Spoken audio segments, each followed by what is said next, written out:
Hi everyone, welcome to a very special episode of Dimes on Duval presented by Nerdy Nuts. I'm Keith Manze and I'm going to be guiding you through this special episode where it'll feature two segments. It will feature two segments. The first segment being just Skyler and myself talking about the Gators and their loss against the Miami Hurricanes, as well as the Jacksonville Jaguars Season 1 preview. And then I'll turn things over to Mike, where he's hosting with the other Manze, my brother Scott, to talk all about the Noles and their 0-2 start. What is wrong with Florida State? So without further ado, we're going to go ahead and just get started. This first segment is Skyler and myself talking Gators and Jags. 41-17, Miami runs away against Florida in Gainesville. Cam Ward throws for 385 yards, 3 touchdowns. Just a dominating day for the Hurricanes. You hate to see it as a Nole fan because I hate seeing Miami look good.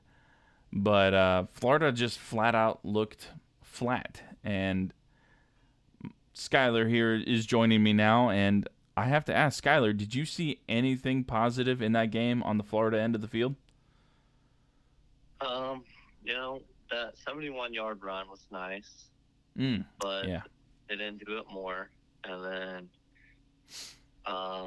DJ Lagway, showed some exciting, he just showed that he can probably play, college football at a good level. So that was good. But other than that, a lot of positives for Miami, honestly. That's all I saw. DJ Lagway came in after Graham Mertz goes down with a shoulder injury again. The guy who says I have unfinished business decides to come back, play another year because he breaks his collarbone, gets injured on an interception at the goal line to boot. I mean, just insult to injury. He is listed as active still, but signs are pointing to Lagway maybe getting might start the game actually this week if Mertz cannot clear concussion protocol as well, because he was in concussion protocol. I agree with you. Lagway seems like he can be the quarterback of the future. He's touted to be the quarterback of the future. I think, if Billy Napier wants to save his season, he needs to be trotting out the young, I think he's a freshman, and bench the, fifth-year guy. That's just, why is he starting to begin with? So kind of a tough scenes overall. I think the hardest pill for me to swallow, if I'm a Florida fan, which I'm not, but, trying to be inclusive here on this podcast. Miami players, you sent me a video on TikTok. Miami players were dapping up recruits, potential players for the Gators.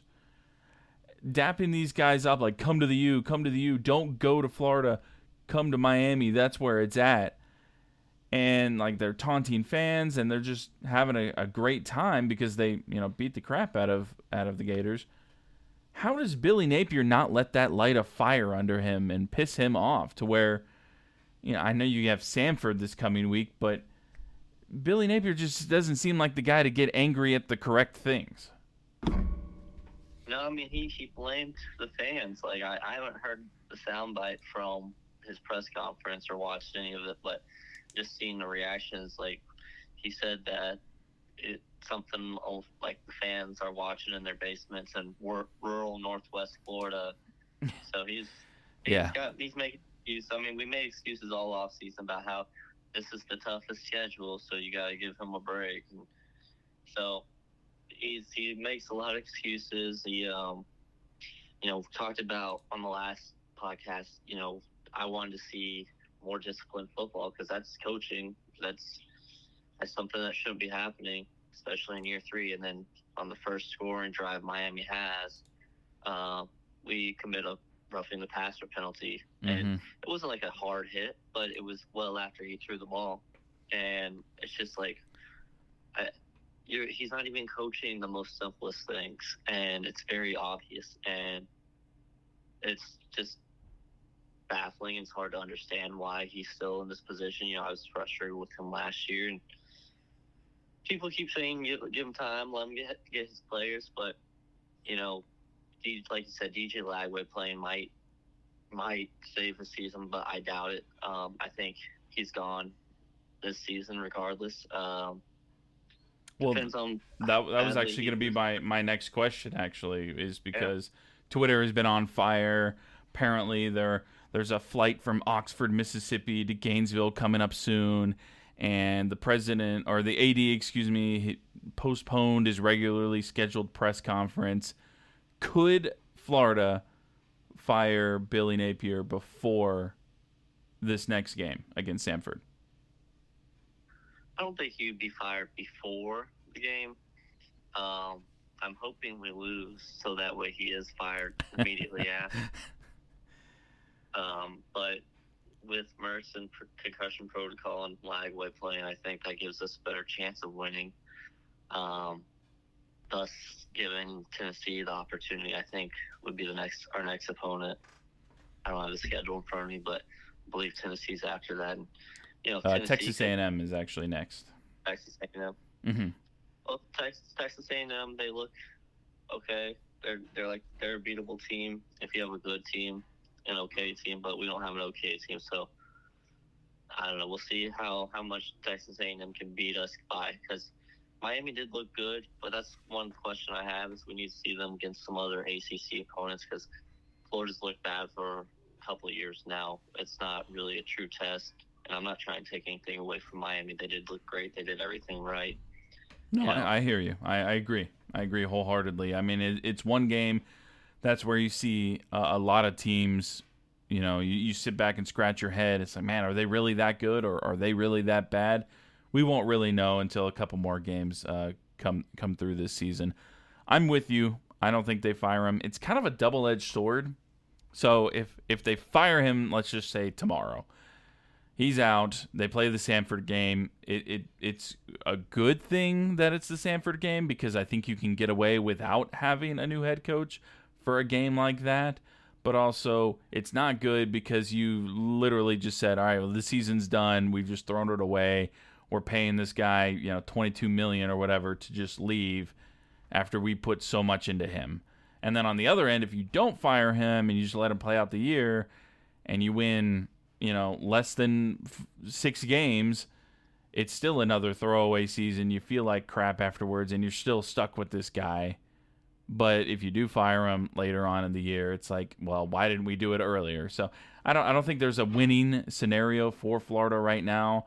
I don't think he is the coach at the end of the season, but I do think that he does at least last this next week. I don't know what this postponed press conference is. If it is him getting fired, well, so be it. But I'm with you. I don't think he gets fired just yet. Yeah, that's why I hope we do lose. But I mean, I don't want us to lose any game ever. But I've been tired of Billy for a year and a half now. So yeah. I'm ready to see it go and not spoil any other careers down Gainesville, because I was excited to see Etienne have a career down here too, and he transferred away. And obviously with coaching change, there's going to be players that are going to leave. So absolutely, it'll suck, but that's the nature of college football. So. That is the beast of the game these days. So Florida plays Samford this Saturday at 7 p.m. at home. So we will see what happens then. Skyler, appreciate you as always. I can't say go Gators, but F the U. Not so fast, my friends. I'm sorry. We're actually not going to cut it off right there. We're going to talk Jaguars Dolphins game 1, because that's the next day, September 8th at 1 p.m. on CBS. Jacksonville probably flies down to Miami to take on Miami. As of right now, you've got Jalen Waddle is questionable. Aaron Brewer, their guard, is questionable as well. Jags have a few guys that are questionable, including Daniel Thomas, Christian Kirk. How are you feeling about Jags game 1? I think, let me pull up the thing here. I think Mike said we were going to lose this game, but you and I said we were going to win. Yeah, no, Yep. as optimistic as usual with the Jaguars, despite what they've done in the past. No, I'm excited. I think this one. I know I said about the Gator Miami game, I thought it was going to be close, but this one's going to be close too. That one, I feel better about this one being closer than the game. I'm with you there. Yeah, I do believe this is the first game we face Jalen Ramsey since he's not been a Jaguar, but I can't remember correctly if we played LA or not. Wow. Yeah, that's crazy if true. I think you're right. So that is also an intriguing storyline I'm looking forward to. Obviously he was upset about Boat taking all the attention.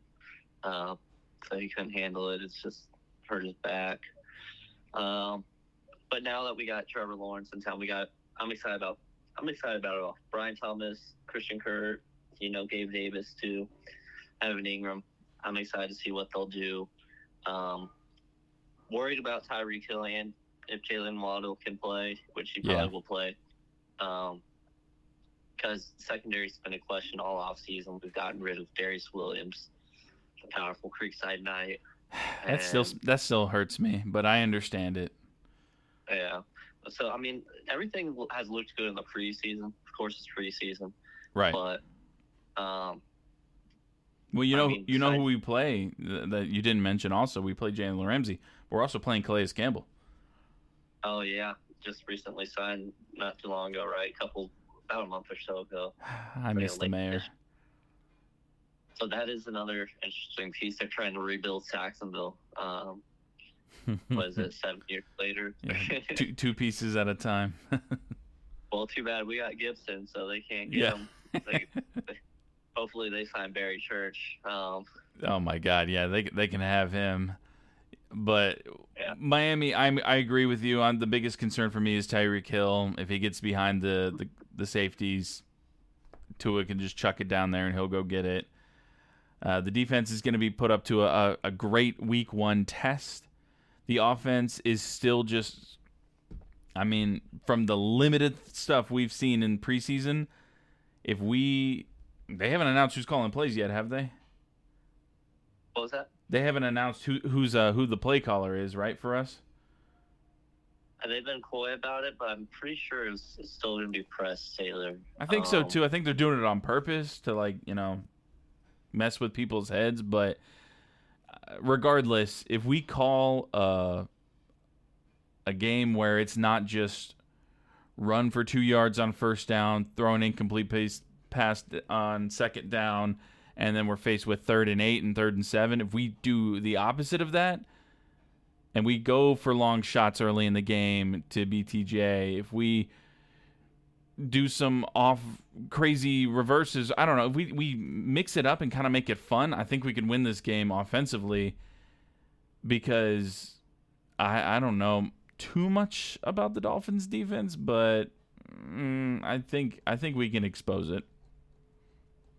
I think it'll be a Christian Kirk game. I think he'll be primary target, but I do think, Brian Thomas will get some shots, like some deep shots, and kind of become a name in this league quickly. Because this was a highly touted wide receiver draft, and he was the 4th one taken, obviously. But I do everyone's expecting Neighbors and Harrison to get the ball in their situation, whereas Thomas is in the perfect situation for him to just be free. He's not going to have Ramsey on. Ramsey is going to be on Kirk. Unless if Ramsey stays on one side, I presume Ramsey's going to be falling around Kirk. But if Ramsey's not on Kirk, then Kirk's going to eat. So, yeah, I agree. It'll be fun to watch. Excited for it. That's the only thing I got looking forward to this fall. I unfortunately have to second that notion. So give me a score prediction. What's the final score? I think it's going to be a high-scoring game. A lot of back and forth. It'll be 34-30 Jacksonville. 34-30, high-scoring affair for Skyler. I'm not going to ask Mike. He can just phone it in later. I'm going to say 24 24-20, Jacksonville. So kind of the same notion as you, but just 10 points less on each team. That would mean our defense played a really good game, and our offense is what I expect. Because anytime the Jaguars score over 30 points, I'm amazed.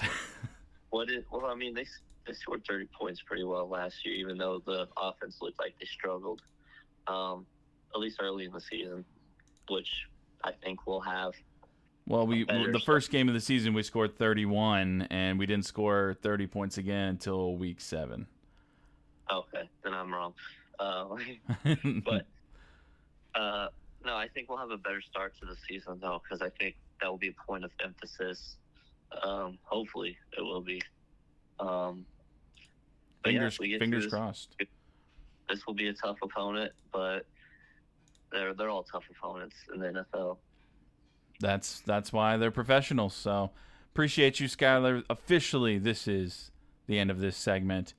And I'll take it back to Keith in the studio to get a segue into the next portion of Dimes on Duval. And there you have it. That is all the Gators and Jaguars talk we could fit into this episode. I'm going to go ahead and turn things over to Mike, who treated this as an episode on its own, which I love. And I'll talk more about that after they're finished. So, Mike, go ahead and take it away. Welcome to another episode of Dimes on Duval. This is Mike Yazdi, joined by a Manze, but not Keith Manze, the normal host of the podcast. This is his brother Scott. He is currently working as a blogger, just a freelance blogger. Why not? What's up, Scott? Hey, Mike. Thanks for having me on. I know I've been on the show a few times before in various capacities, and I'm happy to come back on and pinch it for Keith today as we break down what has been so far a disastrous start to the season in Tallahassee, especially with our Seminoles that we usually enjoy watching. Yeah, it's funny. I was texting Keith last night during the game, and he literally said, you and Scott should go on an episode tomorrow and record. And I'm like, you know what? That's not bad, because I feel like we both had the same frustrations last night regarding the watching of the game. Absolutely. I mean, it was Georgia Tech had some moments, at least. You had an opening drive to the game that made you feel some positivity. It was close throughout, and you lose on a last-second field goal. Monday night was a completely different story, Mike. It's a game dominated by Boston College from the outset of it. They're up the entire game. It's a multi-score game almost the entire game. Florida State just dominated in but I won't say all three phases, because actually special teams was a rare highlight for the Noles mostly tonight. In fact, they probably out special teamed Boston College, but there was such a small portion of the game, it did not matter when it was all said and done. And offensively and defensively, it was very lopsided in favor of the Eagles. And now you're sitting here at 0-2, 2 games into the season. And this is crazy. This is actually the third time in the 5 years that Mike Norvell has been the head coach, the Florida State's started a season 0-2, which, because of the positivity of the last 2 seasons, especially the way that the seasons have started, you kind of forgot about that. But here we are in what really isn't that unfamiliar of territory for Florida State fans. 3 of 5 years we've been 0-2. 6 of the last 8 seasons, Florida State has dropped the opener. This is a program that is not very used to winning games early in the year, but people do forget about Duquesne, but mostly the LSU games the last 2 years have sort of helped erase some of those bad memories. Yeah, for sure. And I'm glad you brought up the stat of the 3 of the 5 years of Norvell. I was going to bring that up. It's kind of wild that he has had 3 years of his 60% of his tenure here. He's had an 0-2 start, which is a staggering statistic in my opinion. But the first 2 years, the COVID year, was it 2020 or was it? That's right. Yeah, 2020, 2021. COVID year, and then the year we lost to Jacksonville State. Those were disasters. And eventually they rebounded the next 2 years after that. But now we're back here again in year 5 of Mike Norvell as the head man. And there's a lot of questions right now about the coaching and the coaching staff and the coaching decisions. But before, I want to ask you those questions in a second. But during the game last night, what was your biggest frustration with the team? Because clearly it was a lack of effort for me. For me, I'll tell you what, lack of effort across the board. Defense did not look like they cared at all. Offense, DJ Uwangale did not look like he really was a vocal leader, and that's your quarterback, so he needs to be the most vocal person, but he just seemed very lackadaisical. He didn't really care to me, and it shows a concern for me, a possible microcosm of a bigger issue within the program. But I thought the lack of effort was very concerning to me, and I don't know if you felt the same way, or what was your biggest frustration with the game last night in Tallahassee?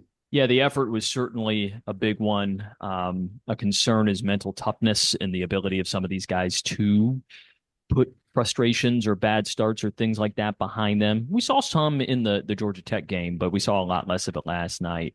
Um, Really, just the disorganization, I think, is the most frustrating thing, right? Like, so you don't have some success. Maybe you get a bad break here, you get a bad break there. Some of the things that are out of your control. Well, you know what's in your control?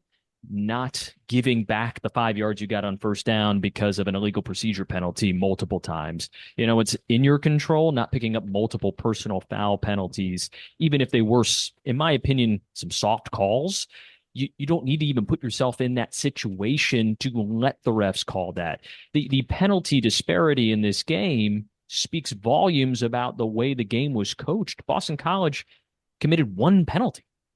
And Florida State was way in the other direction as far as that. And many of them were just ones that were very frustrating or ill-timed. And the one that mattered the least was maybe the biggest microcosm of the entire game, is in that moment in which it sort of hung in the balance in the third quarter. Florida State had cut it to one score, felt like, hey, this is a moment. And then you commit a penalty on the kickoff. You give Boston College great field position. All of a sudden, they're marching right down the field in a couple of plays, and they punch it in on a first and goal from like the 1 yard line when you had 12 guys on the field, and you couldn't even stop them in that situation. So I think that is the part of me that ended up probably the most to where I was yelling at the TV the most. I mean, some of the stuff you can kind of pin on, hey, these are new players, they're still figuring some stuff out, or whatever.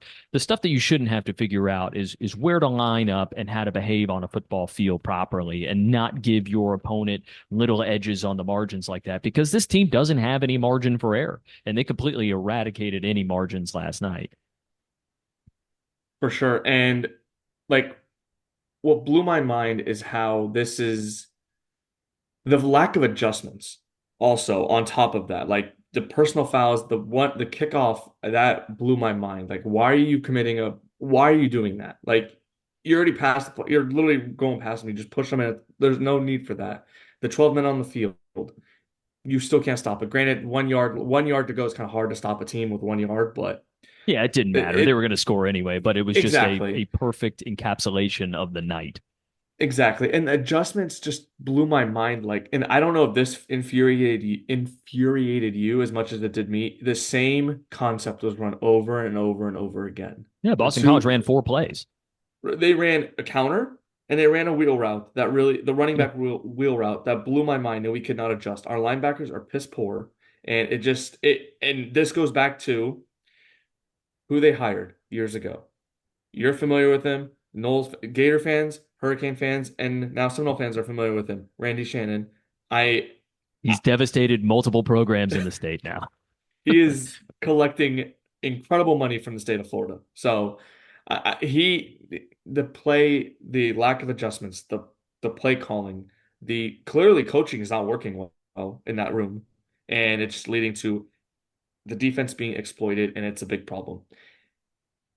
Yeah, My absolutely. Yeah. God, go No, ahead. I'm just going to echo exactly what you said. Like this team has not been prepared to make changes, and the defense did have moments in which they were better, but they couldn't stack those moments consistently. And as soon as they would figure out one thing that they'd finally end up getting some stops, then Boston College would pull out one of their other 4 plays, and that would start to work again. And they could never stack offensive success with defensive success. So the few moments in which the offense was actually able to put together a drive and get points out of it, the defense would respond by giving up points. Or if the defense was able to get a handful of stops, offense could never seem to turn those into points. There's just no complimentary football being played right now. Not at all. And it does start at the head coach level with Mike Norvell, but also there comes a certain point where the players have to execute and they're not executing. I wanted to bring you to the third quarter. I think it was his third quarter. I can't remember when DJ threw the pick on fourth down. It was on their side of the field. I can't remember if it was the third quarter or second quarter, but Yeah, it was third quarter. I think it was the first drive of the third. Yeah, it was the one in which you come out of the half having scored, and then you're thinking, hey, great opportunity to get this one a little bit closer. And, you'd move the ball a little bit on that drive and just well, I'll let you set this thing up because the third and fourth down failures all night long were brutal. The third and fourth down failures were atrocious, in my opinion.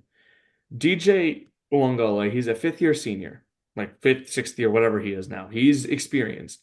Why are you throwing across your body to the other side of the field, and it just ended up being picked? And they returned it all the way back to inside the 10 and inside the 15, and it just set up Boston College with great field position.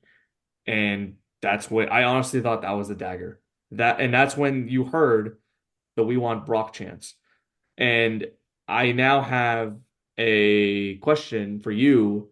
Do you think there should be, and Mike Norvell avoided this question in the postgame presser, which I think speaks volumes to how he feels about the quarterback room.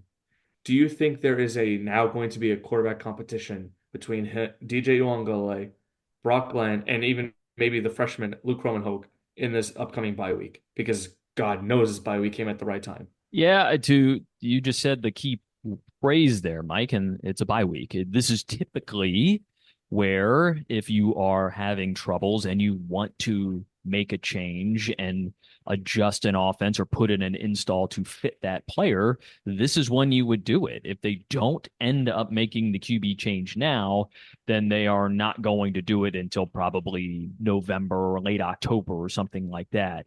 It just depends on what the mindset is in the more athletic center and what are they viewing this as. The maybe the best or the worst part of this particular year in college football is that the 12-team playoff exists. And so everyone is going to believe until they don't believe anymore that there's an outside chance that they could get in, because we don't have any examples of what it looks like, what type of teams make make the playoff, what their records are, what their resumes are. We've never seen a landscape of super leagues like we currently have built right now with the Big Ten and the SEC, where you just have to imagine there's going to be more teams with more losses playing postseason football this year, or at least getting an opportunity to being in the conversation late in the season. So if they feel that they still can turn this thing around, which no one knows this better than this staff. And while they may say certain things publicly, they may feel other things underneath, right? Like they will know the strengths and weaknesses of this team. If they make a QB change, that means they have punted on this season.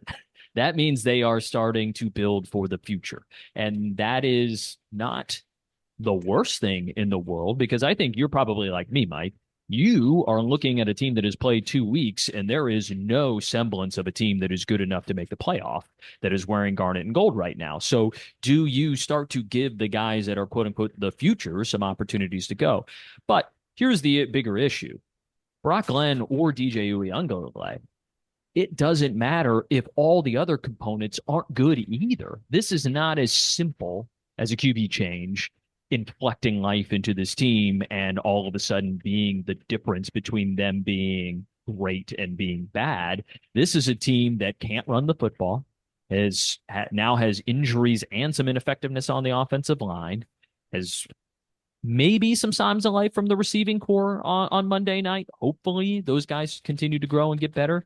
A defensive line that can't stop a nosebleed, a linebacking core that can't cover anybody. I mean, this is a team that has so many issues that if you're going to make the QB change, that means you're benching a whole bunch of other guys across the board too, and hopefully having enough faith in some of the recruiting underneath those guys to at least let them ride and see how they grow and develop. Because right now you've got a team that is not talented enough, that is not well organized or well coached enough, and doesn't really have a whole lot of intestinal fortitude to be able to bounce back. And the last thing you want to do is come out of a bye week and lose to your head coach's old school, right? But a Memphis Mhm. team that very well would probably beat this team based off of how it's played the first 2 weeks. Yeah, and you mentioned a few things I want to touch on. I'm with you. I do believe there's no shot at the ACC championship. Like we're done. Like we are losing the first two games, and those being conference games, I think is a Yeah, you're huge 0 blow. 2 in the league, and we're in week one of the regular season. No one else is 0 2 in their conference right now. Yeah, it's a brutal start. Like there, I don't know if we're gonna come back from that. Granted, the ACC is really a garbage conference with Virginia Tech losing to Vanderbilt. You've got SMU struggling last week against Nevada. Like NC State struggled at the home against Western Carolina. yeah, There's a lot the of teams that ACC are is kind of not a good mediocre. exactly. The ACC is not a good conference anyways. Right now, you're contributing to that. This is just like the problem with the ACC that was formed 20 years ago. They all thought Florida State and Miami would be top tier, top dogs, but the ACC have not done well. So I personally think I am a believer in the fact that they should go ahead and bench these transfer portal people, like these players, because they're not showing up. You've paid a lot of NIL to certain players. Not going to name names, but they are clearly not showing up. And I just do believe like the biggest thing going into the offseason or going into the season was the hype that this defensive line got from across the country, from beat reporters, NFL scouts, NFL reporters, or I'm sorry, the college football reporters. Pete Thamel, week zero, said this is according to NFL scouts, this defensive line is gonna be the best in the country. And they've gone gashed the last 2 weeks. Mike, So I am what's funny done. is I dug out my old Athlon Sports preview magazines and I kept them. I wish I had held on to all the ones that I had from back when I was in high school, because that would go back 20 years now. But I have over 10 years worth of Athlon preview magazines, and so I've just been skimming through them because it's a great reminder of how little we know going into a season, right? I'm reading QB battle predictions, national championship predictions, things talking about how this team's going to be great, this team has no chance, and then you move to the very next year, and it's like, wait, that team won 11 games, they were predicted to win three. So it's just a reminder that no matter what, you have to take everything preseason wise with a grain of salt. There are certain things that you feel pretty confident in, right? Alabama for many, many years under Nick Saban. You could probably just go ahead and cash that one in for 10 plus wins. Kirby Smart at Georgia has turned into that as well now, especially with Alabama moving on. But there are very few in which you can year in, year out have these unquestioned expectations fulfilled. And to that point, Mike, we're in a situation right now, and I saw Bud Elliott of Cover Three podcast reshare this last night from a few weeks back. Obviously, a Florida State guy, does the Nolecast as well. He answered some prompt a few weeks ago about Florida State's roster construction, things like that, and he said, like, my hot take that nobody seems to be joining me on is that I think that Florida State, if they had made the playoff last year, their roster doesn't look like this because they probably don't go so hard in the portal for a reload because they just feel more content about the way things went last year, right? Win or lose in that college football semifinal with Brock Glenn as your quarterback or Rodemaker, if he had gotten healthy, whatever they would have done, at least you would have gotten there. You would have felt the satisfaction of like, this team was at least given a chance to do what it did. This year's team, it felt like they're trying to do some unfinished business, but the problem is like most of the guys with the unfinished business aren't here anymore. It's a they have all They're cashing these. checks. They're cashing checks in the next level. Yeah, you've got a bunch of mercenaries who are wearing spear gold helmets and garnet uniforms that weren't a part of that climb that Mike Norvell, that trendy phrase that you uses, that weren't a part of the building up the last 2 years to get to that moment. to eventually not make the playoff on a questionable decision. But trying to run it back could end up being the decision that stunts the growth of this program a little bit over the next couple of years and really starts to lead to the question, and I know Bud is talked about this and others have too, is this staff good enough at high school recruiting to be able to reload and keep this Florida State team good year in and year out? Or will this be an every 5 years good program that is trying to do it through the portal all the time, which is just not a very sustainable proposition? So you mentioned, and I'm going to touch on this transfer portal thing real quick before I go further. I had a question lined up for today's show for whether it was with us, like with you or Keith or Skyler or whatever. Do you think December's snub really impacted Norvell mentally and also like it clearly affected the program? Because that was the fact that they had ESPN showing Norvell literally hunched over, leaning over, and trying to get it like that was a historic moment. Like, and they captured that full like that reaction of Norvell just looking exasperated. He didn't know what to, like that's truly one of the I don't think we'll ever see we're never gonna see that again.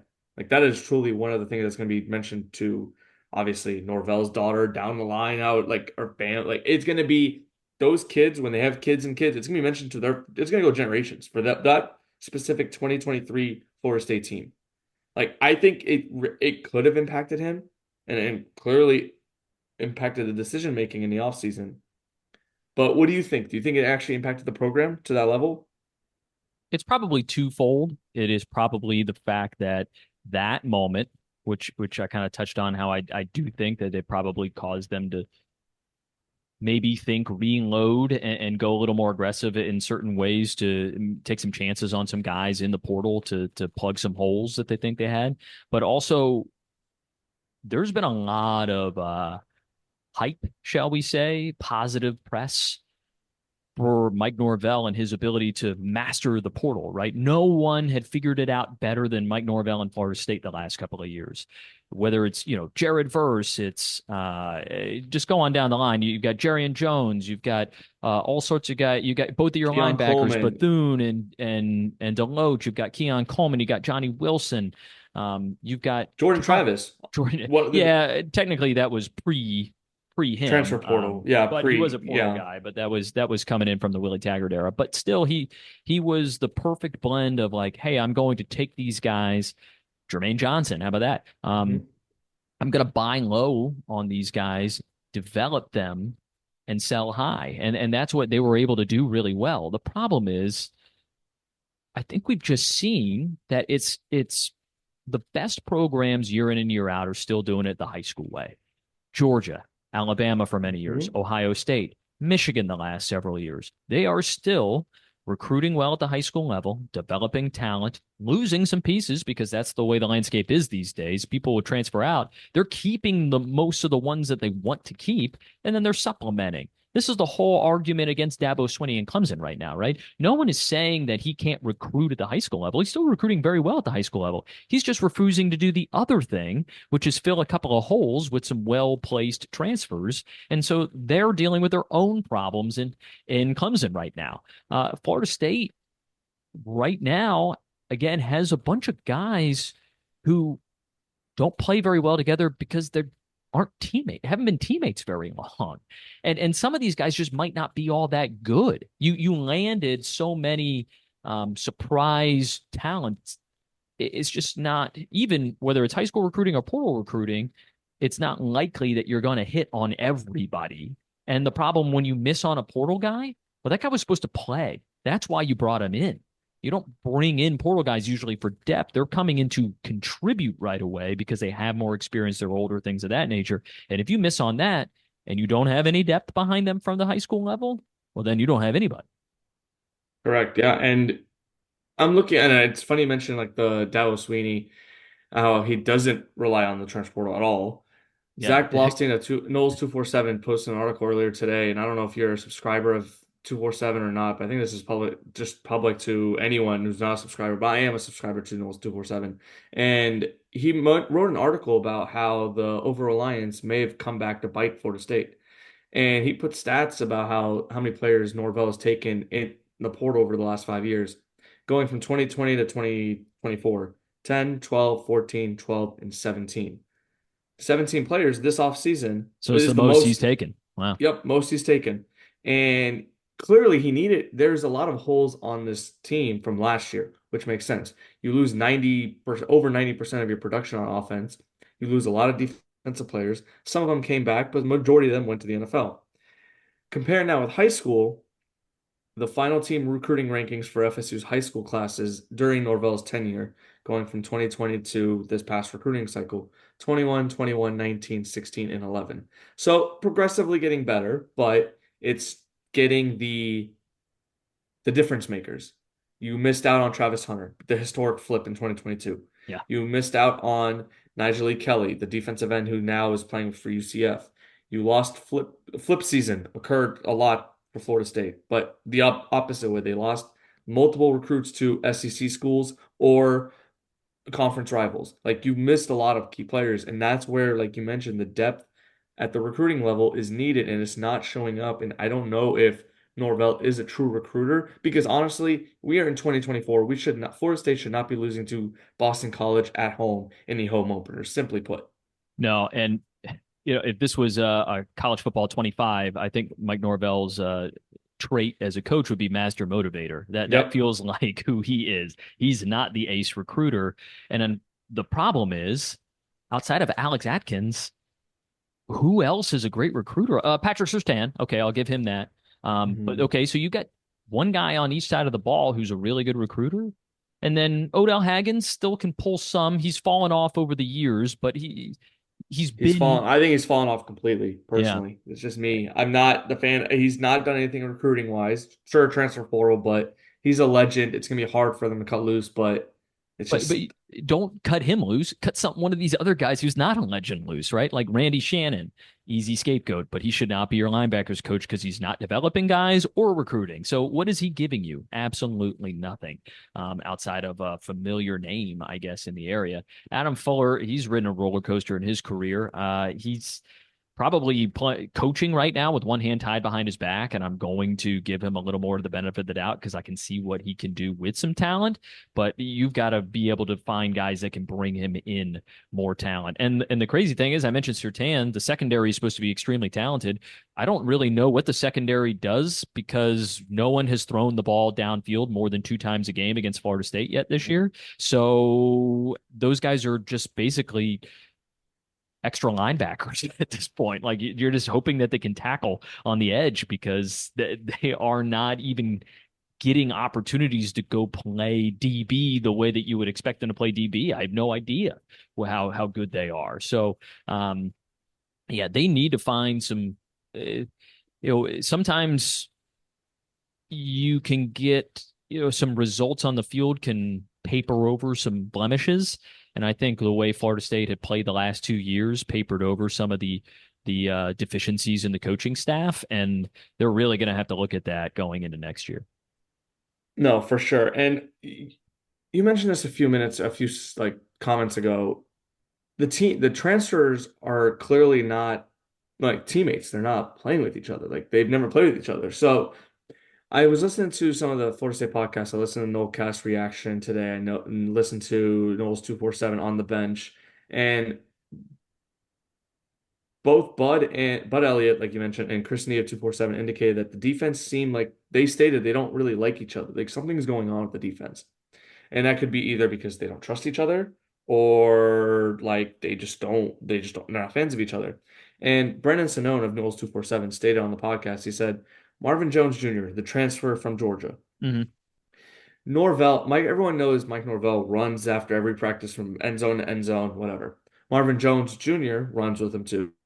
But near the end, like he lets up.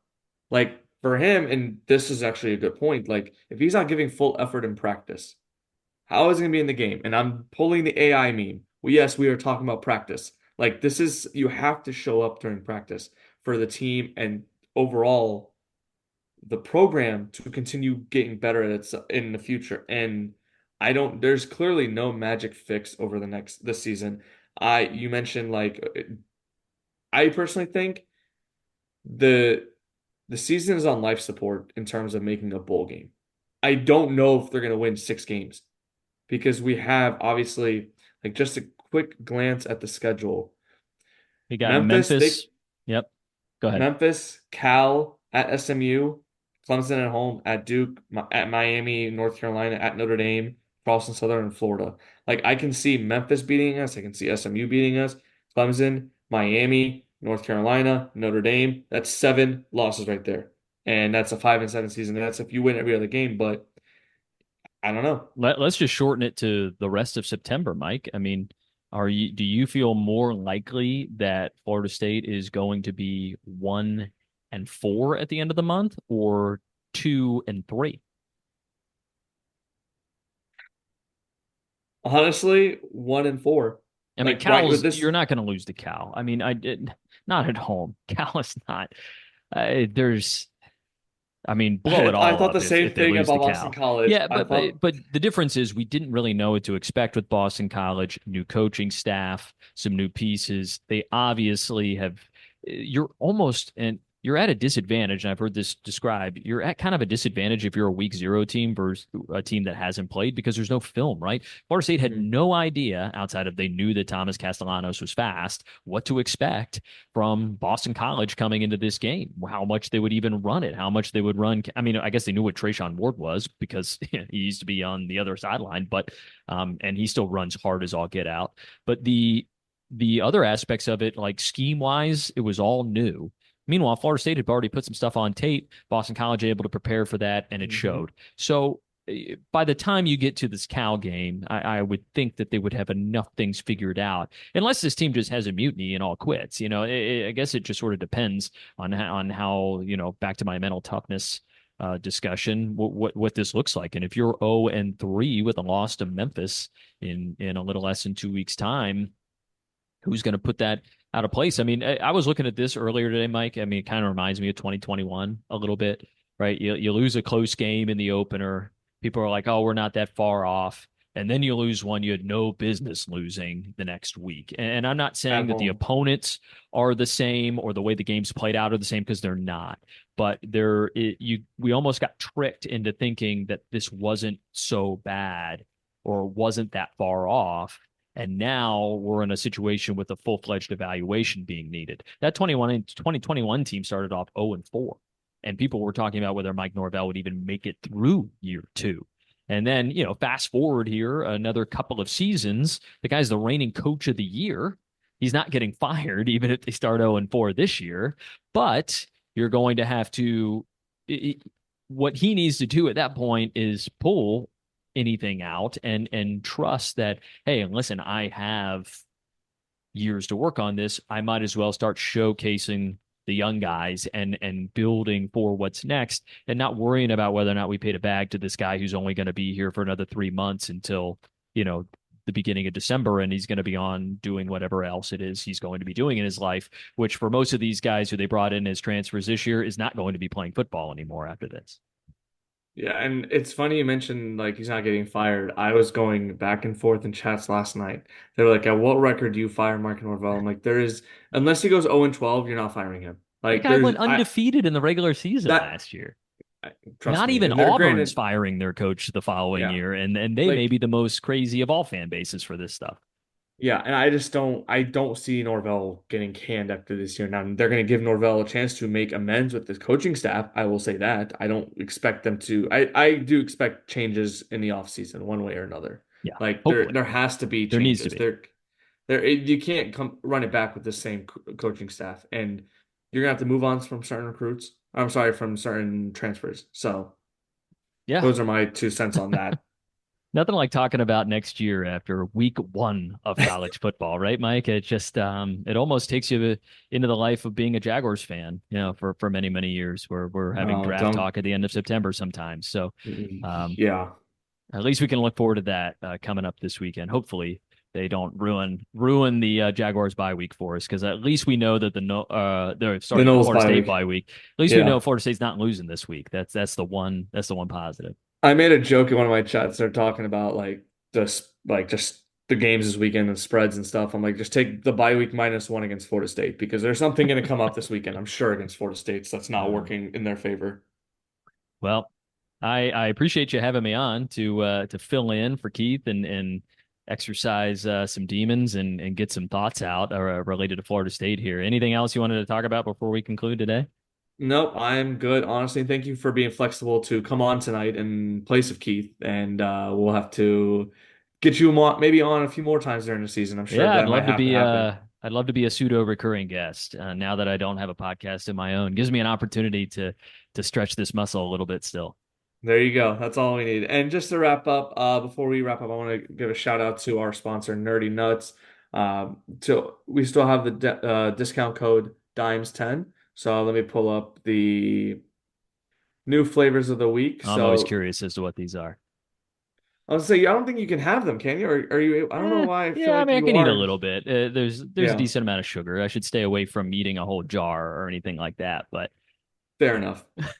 So the new releases this week are a caramel and cookie twist peanut butter treat, a cookie butter brownie cheesecake peanut butter treat.